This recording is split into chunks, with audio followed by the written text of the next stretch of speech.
हुए क्लास 12 के सारे बच्चे आ जाइए, स्पेशली वो बच्चे बेटा जो कंपार्टमेंट एग्जाम की तैयारी कर रहे हैं। हम आज बात करने वाले हैं आपकी कंपार्टमेंट एग्जाम को लेकर दो इंपॉर्टेंट चीजों के बारे में। एक अच्छी बात और एक बहुत ही अच्छी बात, दोनों बताएंगे आपको इस वीडियो में। सबसे पहली बात ये कि क्या हमें कुछ ऐसे टॉपिक्स को अभी से पढ़ना चाहिए, क्योंकि अब ये जो आज जो डेट है जब मैं इसको शूट कर रहा हूं, ये 15 जून है। आपको ये वीडियो अगले 2-3 दिनों में मिल जाएगा, तो आपके पास ऑलमोस्ट 30 डेज का टाइम है, क्योंकि जो टेंटेटिव कंपार्टमेंट की डेट है वो 15 जुलाई के आसपास है। आपने कहा जी हाँ सर, ये बात तो सही है।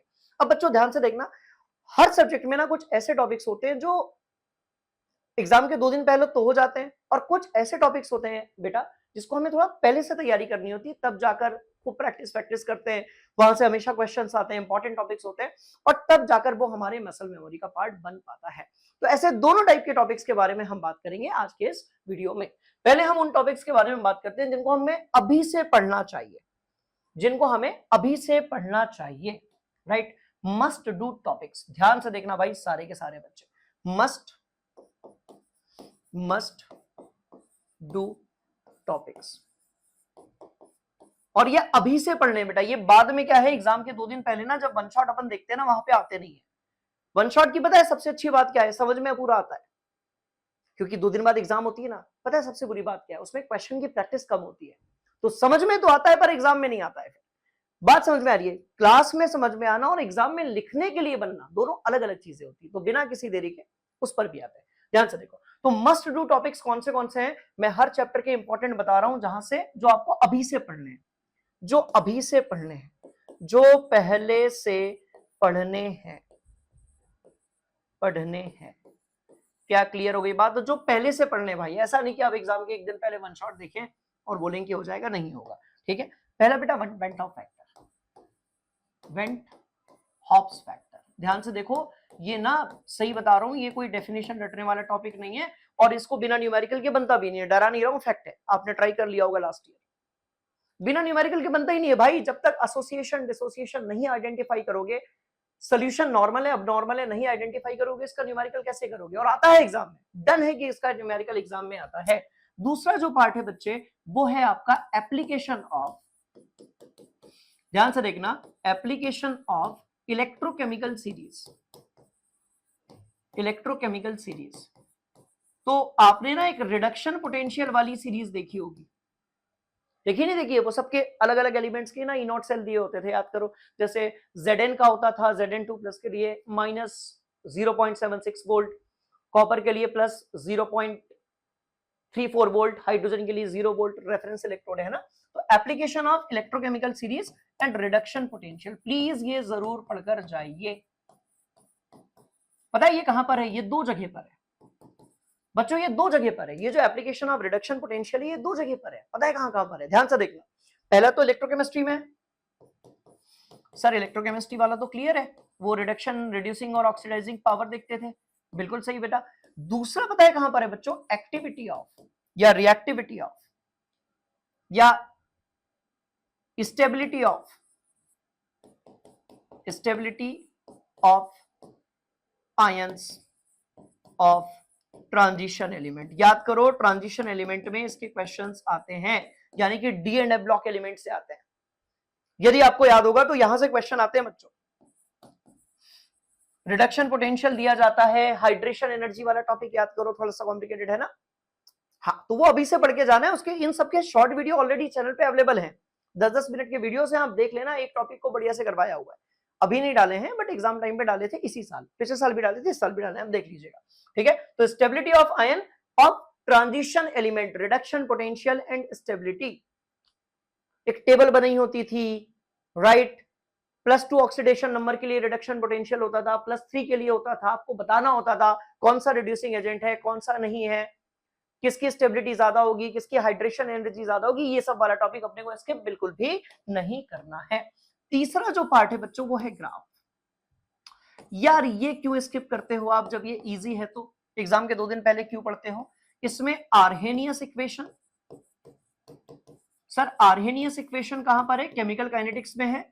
Molar conductivity, molar conductivity, molar conductivity, और भाई एक बात बताओ, डेविएशन वाले ग्राफ आप स्किप क्यों करते हो? Arrhenius equation, molar conductivity, deviation and last one is the order of reaction. यहाँ के क्वेश्चन तो आने ही आने ग्राफ से, आने के नहीं आने सर? बिल्कुल सही बात है। इसके बाद मुझे एक बात बताओ, आप लोग ये टॉपिक भी स्किप करते हो ना कई बार, स्टेबिलिटी ऑफ कोऑर्डिनेशन सॉल्ट। याद करो, stability of what? Coordination salt. एक टॉपिक आप और बेटा स्किप करते हो and that is what? CFT. CFT skip करने का नहीं है, सीएफटी बिल्कुल भी स्किप करने का नहीं है। सीएफटी एंड डीवीटी इसको स्किप नहीं करेंगे, यहां से क्वेश्चन काफी पूछे जाते हैं। तो पार्ट 1 के टेंटेटिव हमने काफी चीजें लगा ली है।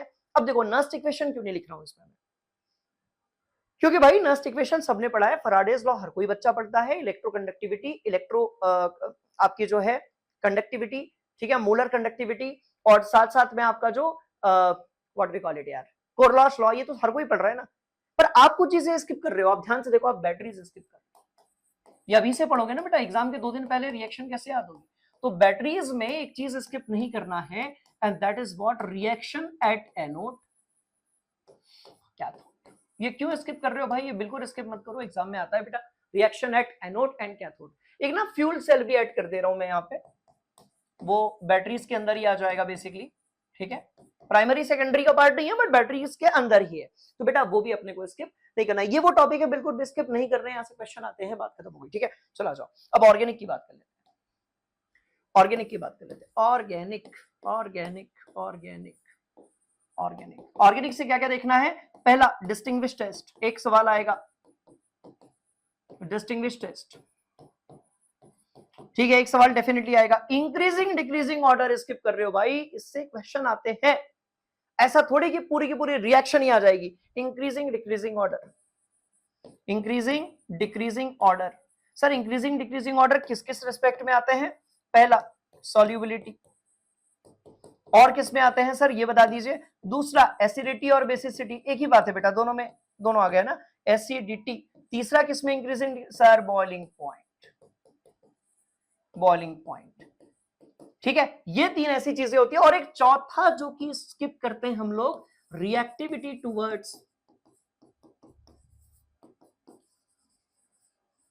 पता है कहां से आता है? एक याद करो, एल्डिहाइड कीटोन कार्बोक्सिलिक वाला एसिड वाला चैप्टर है, वहां पर reactivity of aldehyde and ketone आता है टुवर्ड्स न्यूक्लियोफिलिक एडिशन रिएक्शन, लिख दे रहा हूं यहां पर, न्यूक्लियोफिलिक एडिशन रिएक्शन। ये टॉपिक यदि आपने नहीं देखे हैं प्लीज देख लो, ठीक है, एडिशन रिएक्शन एवरीवन, ठीक है बेटा, पक्का वाली बात। चलो चलो चलो, इसको थोड़ा सा और इधर आगे लेकर चलेंगे।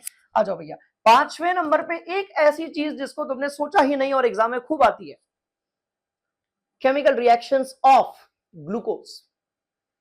हम भाई हाइड्रो, वो जो बायोमोलिक्यूल वाला चैप्टर है ना बच्चों, उसको हम थ्योरेटिकल है, बायो का चैप्टर है, ऐसा बोल बोल के खुद को भयंकर धोखा देते हैं। बट अंदर की बात यह है कि वहां से भी केमिकल रिएक्शंस आते हैं, क्योंकि आपका जो अल्डिहाइड है वही तो ग्लूकोज के अंदर है, और आपका जो कीटो ग्रुप है मेनली वही तो आपका फ्रक्टोज के अंदर है। तो भैया रिएक्शंस ऑफ एल्डिहाइड, ध्यान से सुनना, रिएक्शंस ऑफ एल्डिहाइड, ये कोई भी स्किप नहीं करेगा।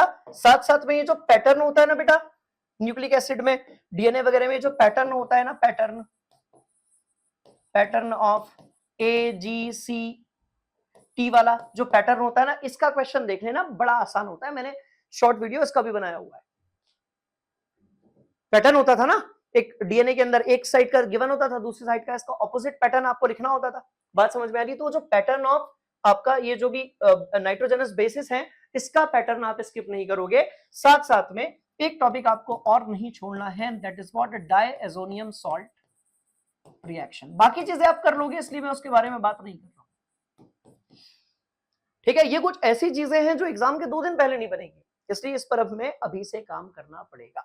तो बच्चों बस इतनी सी बात थी। दूसरी इंटरेस्टिंग कहानी यह है कि भाई अनअकैडमी आपके लिए फ्री यूट्यूब सीरीज लेकर आया है, ये आपकी 15 जून से स्टार्ट हो गई है, इसका फायदा उठाओ यार, एकदम फ्री है ये सीरीज।